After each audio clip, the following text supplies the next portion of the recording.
I received this email from someone claiming to be called Millicent Davidson, but very much a standard with not quite a matching email identity, purporting to be able to help me with my pending transfer of $4.85 million from Ghana. This is an advance fee scam, specifically one that targets people who have already been scammed previously, and trying to pick up from where the previous scammer left off. So let's go scambaiting.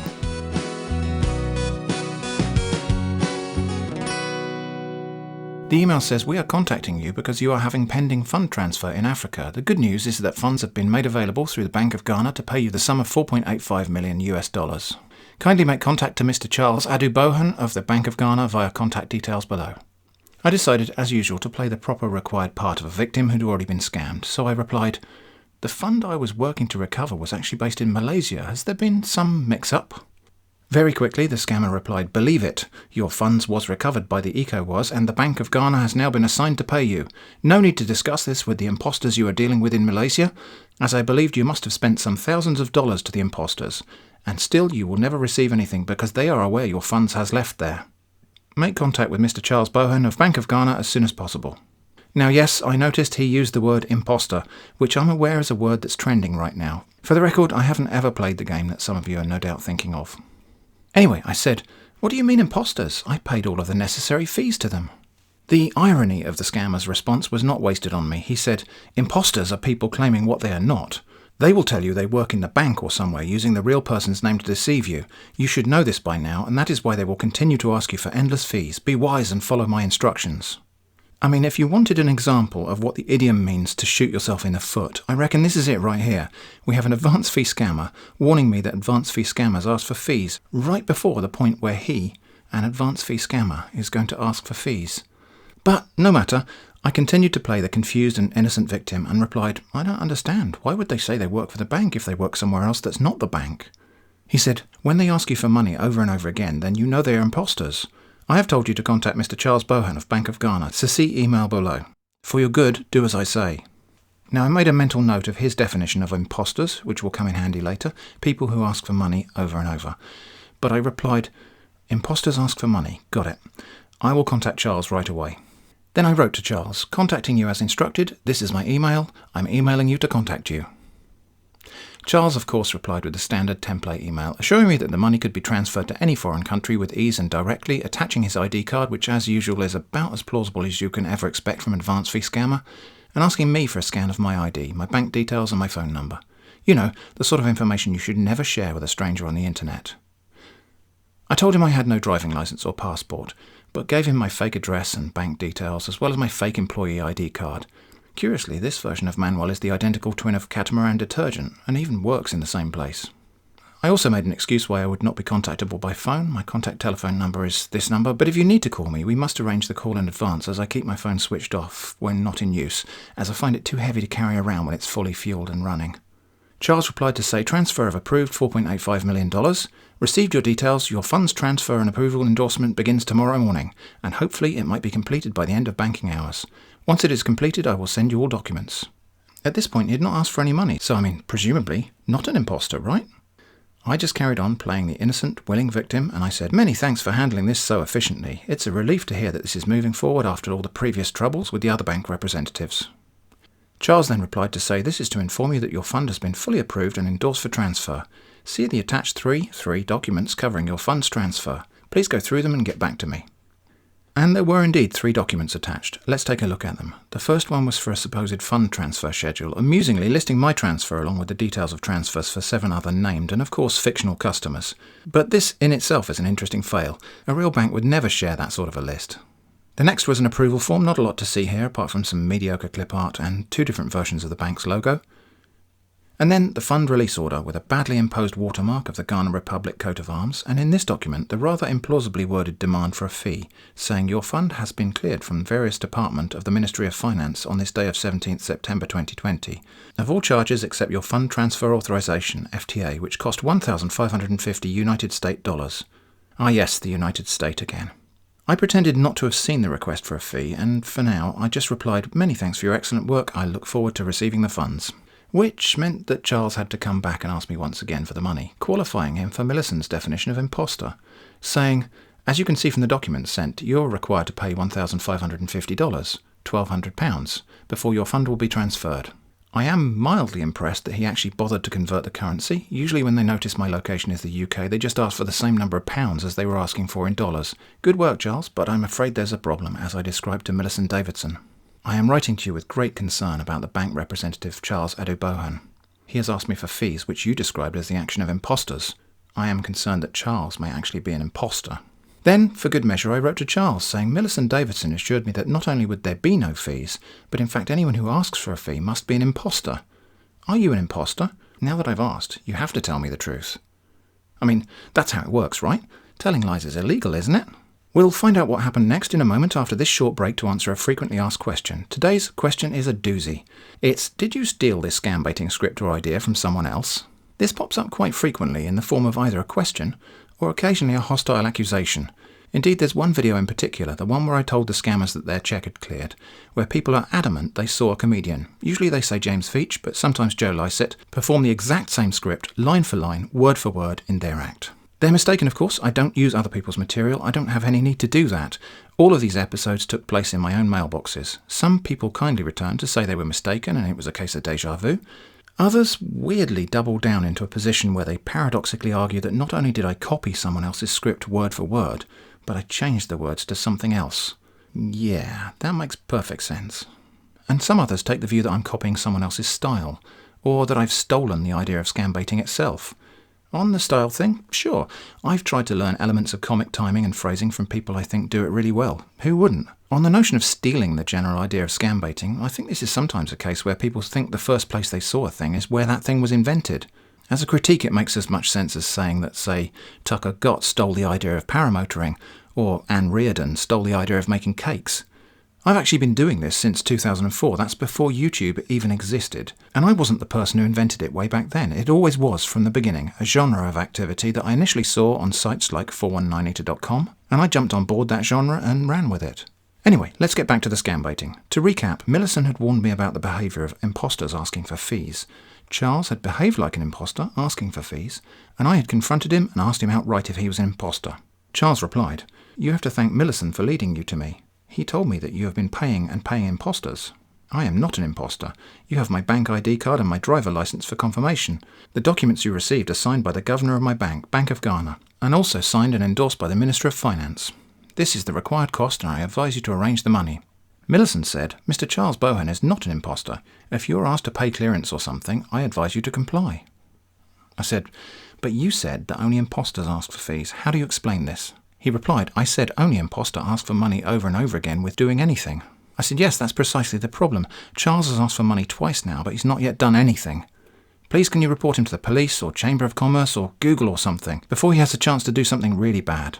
Millicent said, "Listen, Mr. Manuel, Mr. Charles Bohan worked with the Bank of Ghana. Your fund has been approved and you are asked to pay £1,200 which you are yet to pay to receive your funds. At your age, you should be able to differentiate between impostor and real." I mean, he's right. I should, and I can. "He has not asked you for money twice, and please stop an unnecessary talk. If you will not comply as instructed, then you can continue with your impostors in Malaysia." I said, "No, you listen. He absolutely did contact me twice for money. I still have the emails where this occurred. Therefore, by your definition, he's an impostor.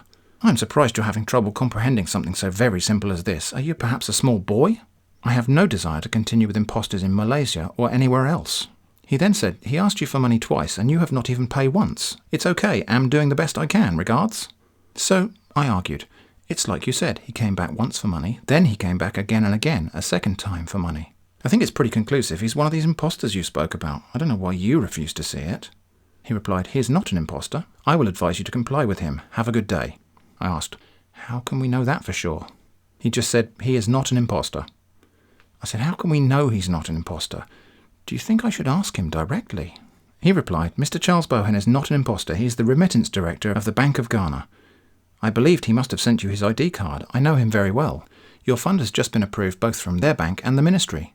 Do get back to him and arrange to do what you are asked to do. You may ask him any question you really do not understand." I explained, "I appreciate what you're saying, but perhaps you do not understand that impostors sometimes present documents. For example, the individuals in Malaysia who you have scorned so quickly sent me lots of documentation. So again, how can we be very certain that the Charles is not an impostor? I'll just ask him, I think." He then said, and quite boldly, but with perhaps a hint of desperation, If I don't tell you what I told, you will end up losing everything you have. Your fund has been retrieved from Malaysia to be paid to you by Bank of Ghana. Please listen to what I have told you, as I am not here to convince you but to tell you the truth. Your fund has been approved by the Bank of Ghana. That is where your fund is, and it will be transferred to you. You are not the only one that his fund is referred to the Bank of Ghana. Follow simple instructions. I said, truth is vitally important in a business like this, and it's in fact my desire for truth that's the sticking point here. So okay, time for a change of tack. So I emailed Charles saying, Millicent and I are both concerned that you may not be a legitimate agent of the bank. In fact, he suggested it first on the basis of your behaviour and repeatedly contacting me to ask for fees. Please can you confirm that you're not in fact an impostor? Charles replied, this is the second time you're asking me the same question. I am the remittance director, Bank of Ghana. Your funds has been fully approved and endorsed by our bank and by the Minister of Finance for immediate transfer of your funds to your nominated bank account. It is well stated in the document what you are required to do for effective transfer of your fund, which is payment of 1,200 Great Britain pounds sterling. I am legitimate, and Mr. Millicent Na can testify to this. You have received my bank ID and you've received your funds approval documents. I said, if that's correct, why did Mr. Millicent say you were going to be an impostor? He responded, please, enough of this. Mr. Millicent Davidson can never say such. So I asked the same question again. If that's correct, why did Mr. Millicent say you were going to be an impostor?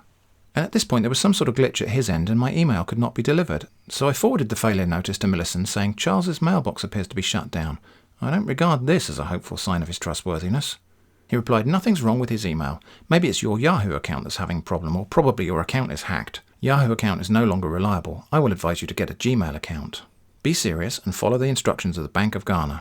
I said, nothing's wrong with my Yahoo mail. I am still able to have daily conversations with other contacts in Nigeria, the Benin Republic, Burkina Faso, Cote d'Ivoire, etc. I think Charles is the one having the problem. Maybe he should get a Yahoo account. Charles, presumably prompted by Millicent, because I do think we have two distinct individuals playing here, wrote to say, I am not an impostor. I am Charles Bohan, Remittance Director, Bank of Ghana. I said, how can I and Mr. Millicent be sure of that? He said, Mr. Millicent knows me, and he knows I'm the Remittance Director of Bank of Ghana. So I said, in this case, I don't understand why he defined you as an impostor. Can you shed any light on that mystery? He tried to up the game by saying, you're really wasting time. Now that your fund is approved, each week that passes there will be an additional fee of £100. So I wrote to Millicent saying Charles has now come back again and again and again, a third time, for additional fees. I think it's time for you to acknowledge that this matter requires investigation. Then I replied to Charles, saying, how can you say that I'm wasting time when it is clearly yourself and Millicent that have driven this matter around in circles unproductively? Is this additional £100 fee an official policy, or is it something you just made up in order to feather your own nest? If this is an official Bank of Ghana policy, please share the official document where this is laid out. He said, you have received official documents already for your fund approval already. Stop wasting time. We have no impostor in our bank. Your funds are now ready to be transferred. I replied, I'm not talking about the documents you already sent. I want to see the policy document from your bank that permits you to charge an additional £100. I don't believe there is such a document, but you could very easily prove me wrong, assuming you are not, as Mr. Millicent suggested, an impostor. He replied, I'm only telling you what will happen if you over-delay. I said, understood. However, you forgot to attach the policy document. He said, inform us when you're ready to make the payment. Now, running around in circles like this can be entertaining, but I decided it was time to spin off at a tangent towards some kind of an end game. So I asked Charles, how do you imagine this conversation is going to end? And I asked Millicent, what do you hope for most of all in this world? Millicent said, sorry? I just repeated the question, what is it that you wish for most of all? He said, life and good health. I replied, those are good things to hope for. Nice answer. Just one more question. What do you think your victims hope for most of all? He didn't get the point and answered, you're not our victim. If you have been victimised before, it is now time to know that everything will be fine, so be very hopeful. So I clarified, that's right, I was never in danger of becoming your victim. I was really talking about the other victims of your advance fee scam. What do you suppose are their hopes and dreams? And now we get to the part where, once confronted with the truth, the scammers lamely but doggedly deny it. Millicent answered, we are not scammers. Whether you believe it or not, you are just wasting your time asking unnecessary questions when you are supposed to face where your funds are and receive it. Now, some people say that when scam baiting, you should never reveal to the scammers that you are baiting them all along. I don't really subscribe to that point of view myself, so I said, of course you're scammers, it's so obvious. I do wonder why you always try to deny it, though. Is it the shame of being found out and played? Millicent just said, okay, thank you. But I wasn't quite ready to quit, so I pressed on, asking, why do you deny it? I would like to know. No answer. Millicent said, "I don't think I have time for this." I replied, "I appreciate. You're busy trying to scam other people." He gave the somewhat cryptic response, "It's well with you with your doubts." I still wasn't quite ready to quit, so I said, "There's no doubt at all that you're a scammer." And I did hope we might be able to get him to divulge something interesting, so I also asked, "How many people fall for your story? I'm curious to know." But Millicent just said, "Thank you once again." So I went back to Charles one more time, digging out the email where he said he was not an imposter, and replied, "That sounds like something an imposter might say." He replied, "You're not a serious person. You can continue with your impostors." So I said, "That's what I'm trying to do, to continue with the impostors named Charles and Millicent. So please continue with the scam." But that sadly was the end of the game this time. Charles and Millicent never replied to me again. I think they might have blocked me. Charles and Millicent were imposters. I hope that was fun. Thanks for watching, and I hope to see you again soon.